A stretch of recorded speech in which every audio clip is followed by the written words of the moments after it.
Supreme court ने UP मदरसा act को संवैधानिक करार दिया है। सीधे तौर पर उत्तर प्रदेश में जो करीब 16,000 से अधिक मदरसे हैं, जिसमें 17 लाख छात्र पढ़ते हैं, सीधे तौर पर उनको लाभ पहुंचा है। मिर्ज़ा गालिब रोड पर स्थित प्रयागराज के गरीब नवाज मदरसे में मौजूद हूं। यहां के प्रिंसिपल साहब हमारे साथ बातचीत करने के लिए मौजूद हैं। कोर्ट का जो आदेश आया है उसको आप किस नज़र से देख रहे हैं? ये बहुत ही अच्छा आदेश है और मदरसे के लिए, मदरसे से जो हजरात जुड़े हुए हैं उन सब के लिए बहुत ही राहत बख्श खबर है, बहुत खुशी की खबर है। पहले जब इलाहाबाद हाई कोर्ट ने इसको असंवैधानिक करार दिया था, पाठ्यक्रम को लेकर सवाल उठाए गए थे, और उसके बाद जब सुप्रीम कोर्ट का ये आदेश आया तो किस तरह से आप लोगों का रिएक्शन? देखिए, जाहिर सी बात है कि जब इलाहाबाद हाई कोर्ट ने इसके रद्द कर दिया था तो उस वक्त मदारिस के जो स्टूडेंट्स हैं, टीचर्स हैं, उनके दरमियान बड़ी बेचैनी थी, बहुत बड़ी फ़िक्र लाहिक हो गई थी। लेकिन जब सुप्रीम कोर्ट ने संवैधानिक करार दिया तो उसके बाद लोगों में एक बहुत बड़ी राहत की सांस लोगों ने लिया है, तो जाहिर है खुशियों का माहौल है। बात अगर इस मदरसे की जाए, 1965 से ये इस्टेब्लिश है प्रयागराज में। अभी की बात की जाए तो यहाँ किस क्लास से किस क्लास तक के बच्चों को शिक्षा दी जा रही है? पाठ्यक्रम में क्या होता है? कोर्स कैसा रहता है?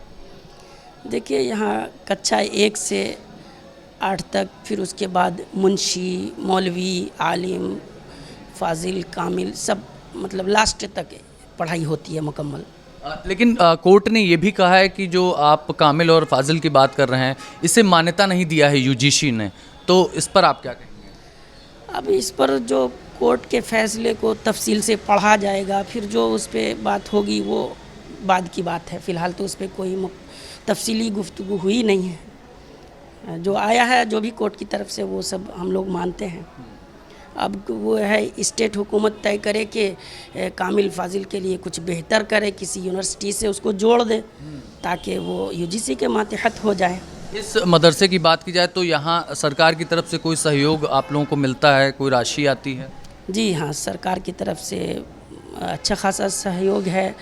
मतलब टीचरों को वेतन मिलता है स्टेट गवर्नमेंट की तरफ से, बाकी सारा इंतज़ाम मैनेजमेंट की तरफ से होता है। दूसरा, मदरसे के भीतर कई दफ़ा आरोप भी लगते हैं कि और चीज़ें की जाती हैं, अन्य गतिविधियाँ होती हैं। आपका इस पर क्या है? देखिए, ये वो लोग करते हैं जिनको मदरसे के ताल्लुक़ से पता नहीं है, वरना मदरसों में अखलाक और मोहब्बत का दर्स दिया जाता है। कहीं किसी के पास कोई तहक़ीक़ ऐसी नहीं मिलेगी कि वो बता सकें कि मदरसे में कोई गलत गतिविधि हुई हो या कोई औजार पाया गया हो, कहीं नहीं। शांति और मोहब्बत और खुलूस का दर्स दिया जाता है।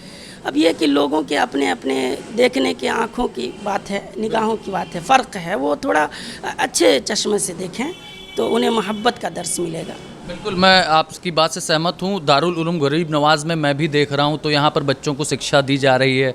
मैं देख रहा हूँ वो कुरान का पाठ कर रहे हैं, इसके अलावा और कोर्सेज़ की पढ़ाई कर रहे हैं। लेकिन आपको पता है, आपके नज़दीकी 1-2 किलोमीटर पर अतरसुइया स्थित मदरसे के भीतर भी कुछ हुआ था। तो ऐसे लोगों के लिए आप क्या कहेंगे जो धर्म के नाम पर बदनाम कर रहे हैं अपनी?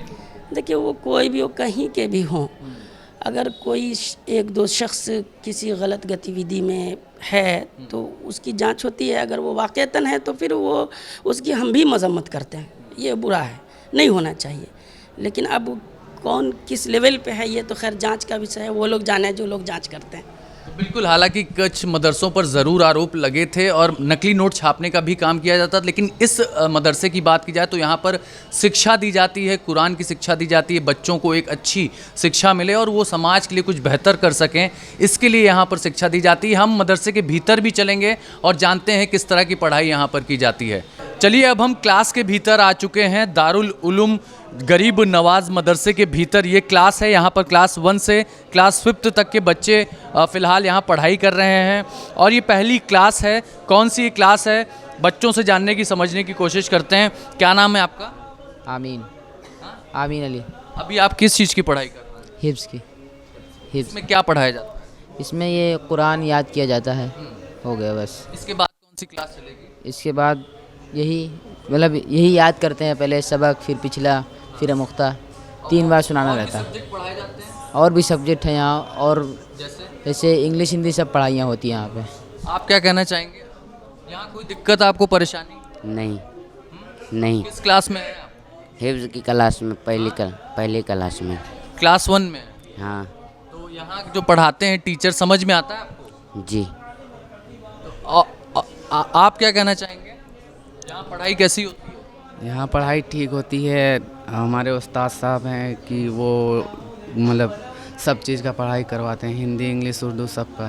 कोई दिक्कत कोई परेशानी आप? नहीं, यहाँ पर कोई दिक्कत नहीं है। कौन कौन से सब्जेक्ट पढ़ाए जाते हैं? अभी तो हिफ्ज़ पढ़ रहे हैं, फिर इसके बाद हिंदी इंग्लिश सब पढ़ाते हैं। हिंदी इंग्लिश सब पढ़ाया जाता जी। है। तो हिंदी की शिक्षा हो, इंग्लिश की शिक्षा हो, यहाँ पर दी जाती है। आप देखिए छोटे छोटे बच्चे भी यहाँ पर मौजूद हैं, टीचर हैं, उनसे ही जानते हैं। इस क्लास के बारे में बताइए, अभी कौन सी क्लास चल रही है और दिन भर क्या स्केड्यूल होता है इनका? सर ये अभी कुरान की क्लास चल रही है, बच्चे कुरान शरीफ पढ़ते हैं। उसके बाद फिर यहाँ से बच्चे जाएंगे दूसरी क्लास में, अपना उनका जो भी टाइम टेबल के हिसाब से रहता है, हिंदी का इंग्लिश का। और फिर उसके बाद दूसरे क्लास के बच्चे आते हैं, सब एक टाइम टेबल के हिसाब से होता है। इनका पीरियड अभी अरबी का है, कुरान का। अभी अपना पीरियड करेंगे, उसके बाद चले जाएंगे। लगभग यहाँ कितने बच्चे होंगे? यहाँ करीब 350 प्लस बच्चे रहते हैं। और कितने कमरे हैं यहाँ? यहाँ करीब 30 कमरे हैं। बात अगर आप लोगों को सहयोग भी मिलता है सरकार से, इन बच्चों की बात की जाए तो ये पूरी तरह से फ्री है ये एजुकेशन या? बिल्कुल फ्री है, यहाँ एजुकेशन बिल्कुल फ्री है। यहाँ मिड डे मील का खाना भी फ्री है। यहाँ किताबें भी मिलती हैं, सरकार की तरफ से पूरा सहयोग मिलता है। सरकारी स्कूल में सुविधाएं दी जाती जी जी जी, जो सरकारी स्कूल की सुविधाएं हैं वो यहाँ भी मिलती हैं। हैं? चलिए कुछ बच्चों से ही बात करते हैं एक बार और। आपसे पैसे तो नहीं लिए जाते हैं यहाँ पे? जी नहीं। कोई पैसा तो नहीं मांगता? जी। खाना मिलता है? जी अच्छे पढ़ाई अच्छी होती है? जी कोई गलत चीज़ तो आपको नहीं सिखाई जाती? नहीं है। आप बताएं, आप थोड़ा बड़े हैं, आप बता पाएंगे बेहतर। यहाँ जो भी पढ़ाया जाता है आपको समझ में आता है? जी समझ में आता है जी। पैसा तो कोई नहीं लेता? नहीं, पैसा कोई नहीं रहता है।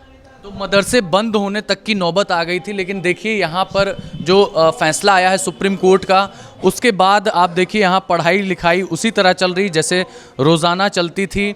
और अलग अलग क्लासेस यहाँ पर चलती हैं। करीब 350 छात्र यहाँ पर पढ़ाई करते हैं। हालांकि जो डिग्रियों की जो बात की जा रही है उसे अभी यूजीसी से मान्यता नहीं मिली है। हो सकता है उसको किसी और यूनिवर्सिटी से हम कहें कि उसको अटैच किया जाए और डिग्री को मान्यता मिले। लेकिन भारत एक्सप्रेस यही आज यहाँ पर देखने आया था कि आखिर मदरसों के भीतर क्या चल रहा है, किस तरह की शिक्षा दी जा रही है। और यहाँ गरीब नवाज में जब हम पहुँचे तो देखे कि यहाँ पर बच्चों को शिक्षा दी जाती है, कुरान की, हिंदी, इंग्लिश, तमाम सब्जेक्ट पढ़ाए जाते हैं। और जो बोर्ड का सिलेबस होता है उसी के मुताबिक ही पढ़ाई यहाँ पर कराई जा रही है। वीडियो जर्नलिस्ट संजीव मिश्रा के साथ अभिषेक पांडे, भारत एक्सप्रेस, प्रयागराज।